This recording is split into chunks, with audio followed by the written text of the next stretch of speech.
Cornelius the centurion had just been baptized by Peter, the very first Gentile. And Peter says to him, "Why did you call for me?" And Cornelius says in the book of Acts chapter 10 verses 31 to 32 that he had a vision, and that an angel had said to him, "Send someone to Joppa and summon Simon, who is also known as Peter. He is a guest inside this very house."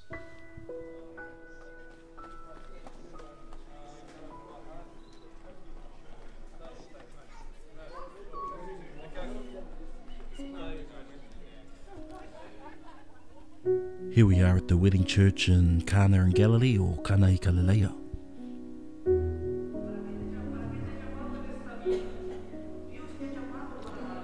This lovely church commemorates Jesus' first miracle, where he turned water into wine.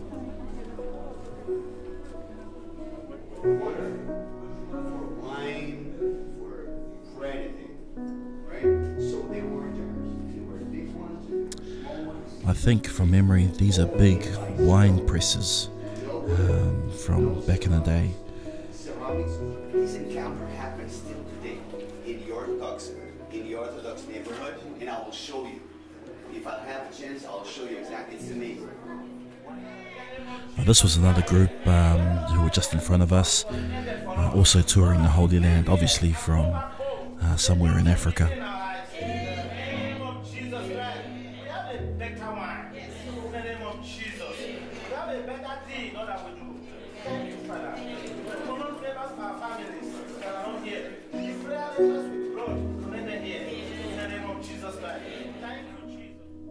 So what we're looking at here are the remains of a 4th century synagogue that was destroyed in the Byzantine period, and the current Catholic Church has been built over it.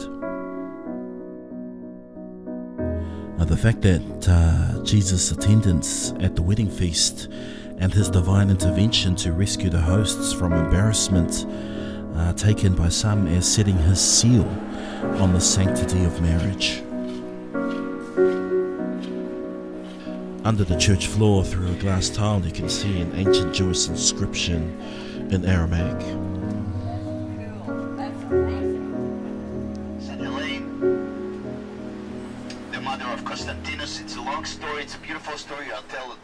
Then 600, who comes? Here we are on the bus again, and our tour guide Michael Skeets is giving us a history lesson or some perspective around the timeline of the major events in Jerusalem, which is a city that had been fought over 16 times in its history. And during its long history, I mean, it had been destroyed twice, besieged over 20 times, attacked over 50 times, and captured and recaptured 44 times. I mean, the amount of activity over this piece of land, the Holy Land, is just phenomenal. Minus 800. If this is Jesus, minus 800 kings. David, Solomon, okay? Are you with me? Let's do it again. This is Jesus, minus 100 Romans, minus 800 kings. Kings all the way up. David and Solomon and the first temple. And then Herod comes in the time of the Romans, and he built the second, so we already know the Romans and the second. So, minus 100 Romans, minus 800 kings, minus 1,500 Moses. 1,500 years before Jesus, this is Moses. Minus 2,500 Abraham. So let's start from down, down, down. Minus 2,500 Abraham. Minus 1,500 Moses. Minus 800 kings. Minus 100 plus 100 Romans. 300 Byzantines. 600 Muslims. 1,000 Crusades. 1,500. Here we are in modern day Nazareth, or Nazareth. Imagine it look a lot different back in the day of Jesus compared to what it looks like now. But quite a steep walk up to this church. You can just make out Dad there in his bright orange Air Lee shirt. and we're making our way to the Church of Annunciation. It's believed the Archangel Gabriel told the young Mary, aged only about 14, that she would become the mother of the Son of God. And it's here where Mary uttered her consent, and let it be done to me according to your word.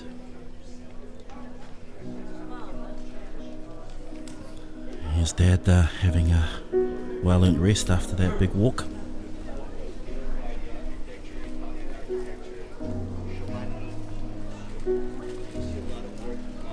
So the first church that was built on the site venerated as Mary's home was built around 427, and the CRUSADES built a huge basilica on its ruins, but that too was destroyed when the Crusader kingdom fell. She was pretty young. The most sensational discovery was of a shrine or synagogue or church dating back to before the first church was built, and scratched on the base of a column appeared to be the Greek characters translated as Hail Mary, the Archangel Gabriel's greeting to Mary.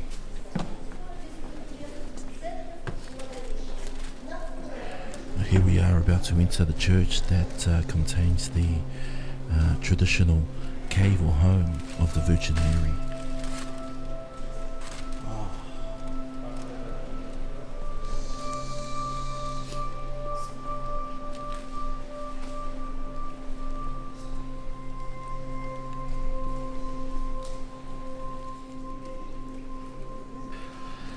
You can see there below on that lower level people lining up to see the cave of Mary, or what is believed by tradition to be where Mary lived. This is Mary's house.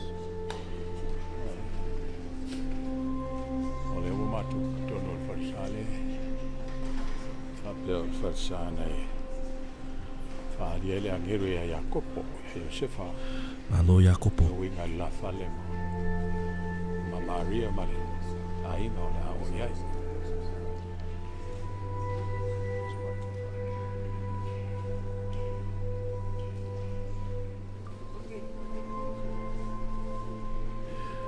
We're almost at the entrance of the cave home of the Virgin Mary.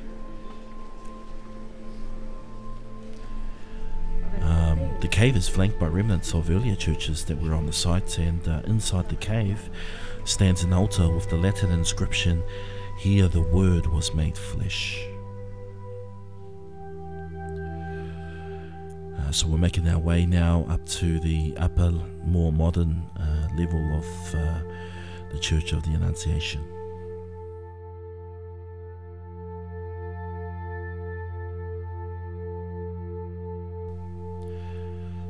Here we are at the upper church, in the Church of Annunciation, and around the walls of the upper church are colourful representations of the Virgin Mary in a variety of materials presented by different countries.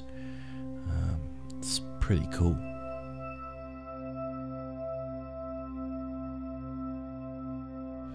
We're about to get a view of the soaring cupola, or the roof, which represents a lily opening its petals to the shrine below.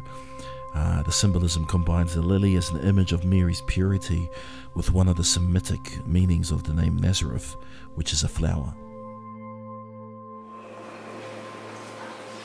So behind the main altar is one of the world's biggest mosaics. Coming out of the upper church on the northern side, it leads us to the square which overlooks the Valley of Nazareth. It was always in the peak, in the highest part of it. This is first. Mikveh, the same, was in the center that everyone can get there. Right there. Places that related to Mother Mary. You know, Mother Mary everywhere. She accompanies us everywhere we go. But Joseph, the father, gave him a lot of, all the Torah, all the Bible, all the rabbis. Coming out of the upper church of the Church of Annunciation, Walking through the square, we're heading towards a church that commemorates the life of Joseph the carpenter. But the carpenter itself, no evidence. Yes, sir. Did Constantine's mother, Helena, have something to do with No. saying he was? No. Only a couple of churches. The Holy Sepulchre, Gethsemane, the Nativity, some of them, yes. No. It's a good question. Now, St. Helene, it's a very, very nice story. She was like the first excavator. She was memory of. So here we are approaching the entrance of the Church of St. Joseph in Nazareth. Tradition will have it that the church is actually built over the carpentry workshop of the husband of the Virgin Mary, Joseph. But there is no evidence that the cave over which the church is built is actually Joseph's workshop. Even if this is the site of the Holy Family's home, the cave is unlikely to have been a carpentry workshop in the modern sense. But hey, here I am in Nazareth.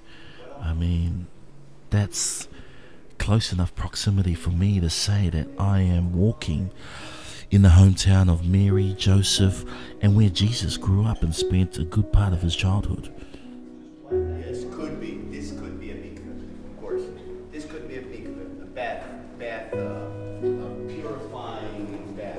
So I believe we're standing in one of the caverns below St. Joseph's Church in Nazareth, where it's believed to have been a pre-Constantinian Christian baptistry, perhaps used as early as the 1st century.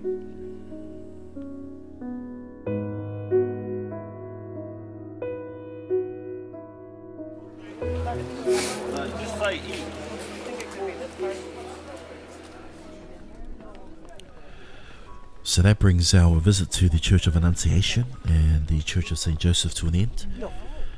Thinking back to this experience, it really does bring your Bible to life. And walking through Nazareth, soaking in the history, the buildings and monuments, albeit amazing and significant structures, it has nothing on the spiritual experience that overcomes you when you're there. And I'd encourage you all, if you ever get the opportunity to do it, to take this journey too. Love your dad.